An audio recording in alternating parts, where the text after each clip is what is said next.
Yung ba nagiging problema ng bagong machine, masyado pong sensitive, lalo po ngayon. Kaya nga po nagmamadali kami na kailangan magkaroon na po ng cancellation. Kasi everyday po may nag-aabono. Ma'am, okay. Why are they going to lose with the cancellation? Canceled na nga po yun, hindi na papasok sa sales yun. So it's just, I mean, where's the logic there that, they're saying that they're losing $500,000? Attorney Pagano, But she doesn't understand. canceled na yun. Bakit pa nga pala malulugi ang PCSO sa mga tickets na canceled? Hindi na nga pumasok pala yon sa kaban ng PCSO. Yun.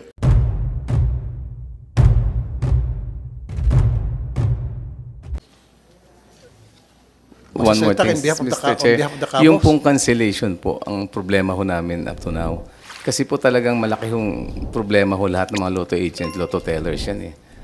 Kung Ano po, sinasabi, cancellation? yung cancellation po, ng ticket cancellation, Okay. yan po yung pinakamabigat na Okay, isa pa. Thank you. Hindi na lista ng staff ko dito.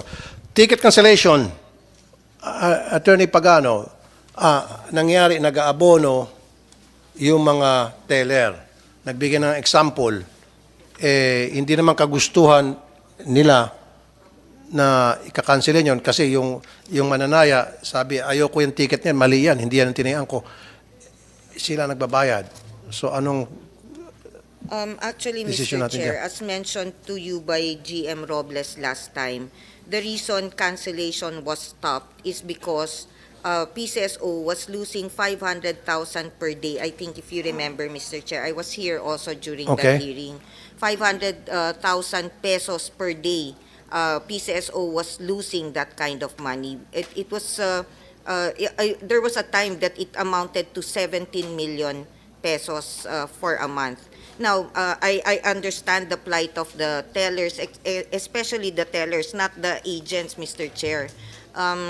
But what we are looking into now is that we will allow cancellations under very stringent requirements. That it Okay. is not as simple they deduct the cancellations from their sales. There is a process, Mr. Chair. The Commission on Audit, we've already consulted the Commission on Audit. This is similar to a money claim against government because a cancellation is deducted from the sales, Mr. Chair. Like mentioned by GM Robles last time, mas marami pa ho ang cancellations kesa sa sales nung isang lotto agent na to. I hope they will let me finish my statement, Mr. Chair. Regarding cancellations, we are looking into already the return of the option to cancel, but under very stringent requirements. It will be on a basis of reimbursement. It will have to be looked at, validated by our branch manager or our personnel, and then it... Ma'am, napakahabang proseso yan. Yes po. Ang sinasabi nila last time, kung maalala ko, bigyan sila ng window na they're able to cancel that mismong taya. That's what we did last time, Mr. Chair. That was what the teller used to do a lot of cancellations. They were given a window of 5 minutes, Mr. Chair, from the cancellation. Now, my question is, this actually is disadvantageous to the government. We were losing 500,000 Okay, pesos I a know day. you were losing 500,000. Yes, 500. How about the small tellers that are losing lifetime savings or the whole month salary because of this kapalpakan ng computer system? No, that's no, Mr. Hindi kasi, Chair. Attorney Pagano, nandito Yes, ka naman, sir. di ba? Yung sinasabi nila, yung mga numero na nailagay doon sa ticket na hindi naman dapat, na nagkamali po yung system error po. Inadmit ni GM to, nangyari to. And yet, sa kanila, dinideduct. That is a general statement, Mr. Chair. There are Kaya several paano yun? reasons for cancellation. Paano yun? Inadmit Kaya nyo nga naman po. na nangyari yun. Kaya Na nga nagkakamali. Kasama, naalala ko yan, thermal paper, hindi maganda. Opo. Okay. Mali yung pagka-print. Yes. Okay, hindi nababasa or Yes. mali yung Madumi yung printer, scanner. tapos meron pa yung system, imbis na Opo. tinataya niya system 3, lumabas Opo. system 8, Opo. wala siya pambayad. So Opo. that needs to be canceled. Yes, po. Ngayon, aalis yung mananaya, wala siyang pera Yes. Ayoko yan, ang laki-laki yan, 6,000, ang pera ko lang dito, kunyari 3,000. silang mag-absorb ng 6,000. Yun nga So po. paano yun? Yun nga Anong po. solusyon po nakikita nyo doon? Okay. That's why we need to classify the reason for the cancellation. If the cancellation is caused by the paper, that's why may validation po yan, Mr. Chair. Hindi pwedeng teller lang magsabi, ay, cancel to, deduct ko sa So what sales ko." you're saying is Bubulsan niya merong yung- validation process. Yes. So pupunta sa PCSO, ang mga teller ipapakita yung ticket, ito-validate ng Dati PCSO. naman po talaga At yun. i-reimburse. Yes po. Is that fair enough, Chairman? Kuha? Well, if the damage is a result not coming from the teller, then I think the Okay yung reimbursement process. sa tingin ko pwede. Okay. So what they're saying, ma'am, okay si Chairman doon, na i-reimburse na lang. Meron kasi validation process, pupunta sa PCSO, ipapakita, ipunin yung mga ticket na dapat na-cancel, and then reimburse nila. Tama? They were required to keep the tickets. Kasi, Mr. Chair, kung may problema yung papel, then sisingilin namin yung supplier. Kung may problema yung equipment, sisingilin Pwede bang namin. mapakita kayo ng record para malaman nila na nagsasabi kayo ng totoo na the government were losing $500,000 a month? Yes, we have you said? that. We have that. We will submit Sa to mga the cancellation committee. na yan? Yes, Mr. Chair. From Okay. if you want from January 2023 up to September under the old system. Magkano po na 500 average. Okay. 500,000? I have it. Yeah, for January to September up to 2023 under the legacy system, we were losing 541, 498, etc. Average of 503,478 pesos 39 centavos. For the month of October and November, for October we lost 548,000. Okay, so very clear to us. Basta We pakita have, niyo yung record sa amin yes. na talagang nawawalan kayo The list ng pera as because of well. this cancellation. The list as well of the lotto agents, Now, Mr. Chair. meron na kayong patakaran in place yung bang validation they have to go through validation process at sila ma-reimburse. That's what we are crafting now, Mr. Chair, because Okay. we practically should be given time instead of having to answer their crying Okay. So stories. what's wrong with that na kailan may validation process dahil magpapakita silang records dito na talagang nalulugit Mr. Chair. by the hundreds of thousands. Mr. Chair, a month. hindi naman po lahat ng lotto outlets nagkakaroon ng cancellation. Ang tanong ko lang, ano pong problema nyo doon? Ma'am, isa-isa lang. Yes, sir. Ano problema nyo po doon na i-refund naman daw, i-reimburse as long as meron Actually, dadaan sa isang Mr. validation Chair, process? cancel na po yun eh. Cancel na po yun, hindi na po kasama sa sales yun. Kung kinancel. Ngayon, kung wrong basa po ng reader, usually naabot minsan 5,000, 6,000, wala naman ho iaabono. Kailan pa? Kung everyday ho may error yung machine, lalaki ho yan. Paano po yun? Kasi minsan ho darating yung technician, tatawagin yung technician,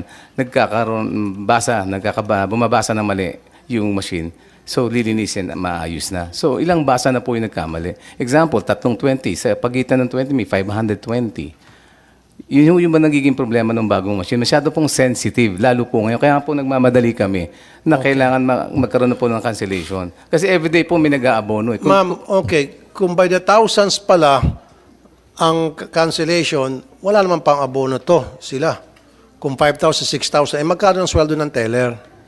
Minimum. Kung nakatatlong cancellation worth 15,000, ubos yung sweldo na yun, sinasabi ko. So, and I do acknowledge na naluluging PCSO ng 500,000. Kung nag-augment nga kayo by the hundreds of millions, 500 million, yung 500,000. Mr. Chair. Sir, please. So, Please, sorry po Kung nag-augment kayo ng 500,000 para may manalo lang ng isa, ano yung 500,000 na malulugi kayo? Although, dapat hindi naluluging PCSO. Gawa nyo ng paraan na hindi naman madidehado itong, ma'am, sandali lang. Kasi salita ako, taasan kayo ng kamay. Nalilito po ako, please. Okay? Paano naman? Di ba sila? Paano kung yung wala silang pang-reimburse? Dapat pag mag-usap kayo, you have to Yes. come up with a system. Yes, Mr. Chair. maybe we will have a cap. Like for example, you're allowed 5 cancellations, or something to that effect, Mr. Chair. And then more than that threshold, they really have to report that to the hotline. Ang nakakapagtaka kasi, Mr. Chair, based on our ang lagi na lang naka-cancel 2D, 4D. We have the 2D, data. 4D. Yes po. 2D, 3D, 4D. Yan po Bakit? lagi. Bakit 2D, 3D, 4D? Without having to say who did what.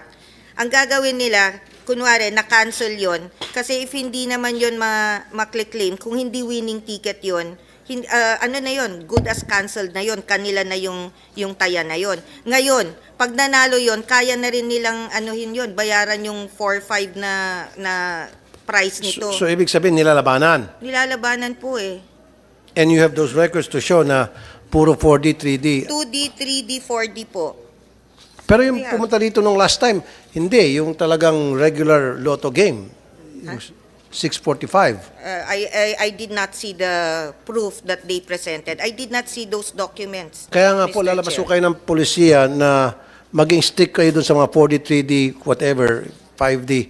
Pero doon po sa mga big lotto games, dapat agad-agad, pag na-cancel, hindi naman pwedeng dayain yun, hindi naman pwedeng labanan yun, ma-cancel para hindi na mag-abono yung mga teller. Is that okay? Mr. Doon Chair. sa mga 4D, 3D, We will classify again. Like, so magkaroon ng classification. Yeah. Okay? Yes. Ma'am. Mr. Chair, I just simply don't understand as to why they're saying they're losing money. They're not naman even paying the cancellations. I mean, we suffer paying because we needed to, wala na pong cancellation, di ba? So, kung during the cancellation, they're losing, why are they going to lose with the cancellation? Canceled na nga po yun, hindi naman papasok sa sales yun. So, it's just, I mean, where's the logic there that, they're saying that they're losing 500,000? Attorney Pagano, she's making sense here. No. She's Oo nga not a naman. lotto agent Oo kasi nga that's why naman. she doesn't understand. Cancelled na yun. Bakit pa nga pala malulugi ang PCSO Yeah. sa mga tickets na cancelled? Hindi na nga pumasok pala yon sa kaban ng PCSO. Yun nga, sir.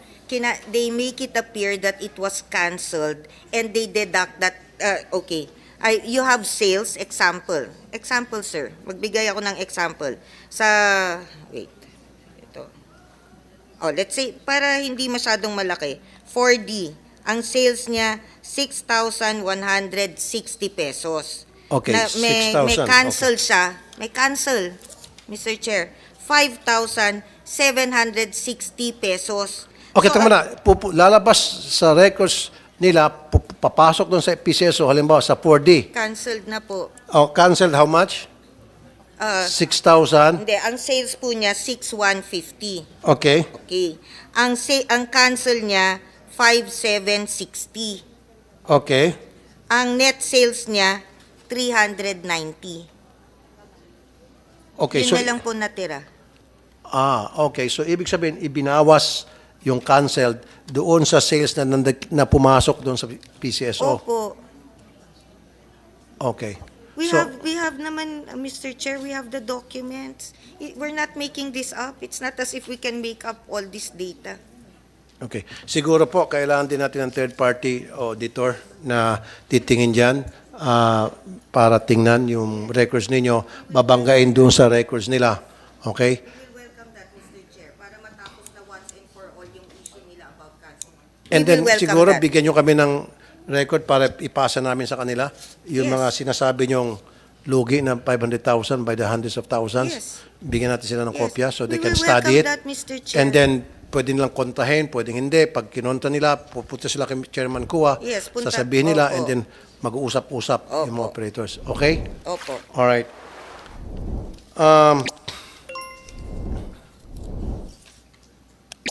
Okay.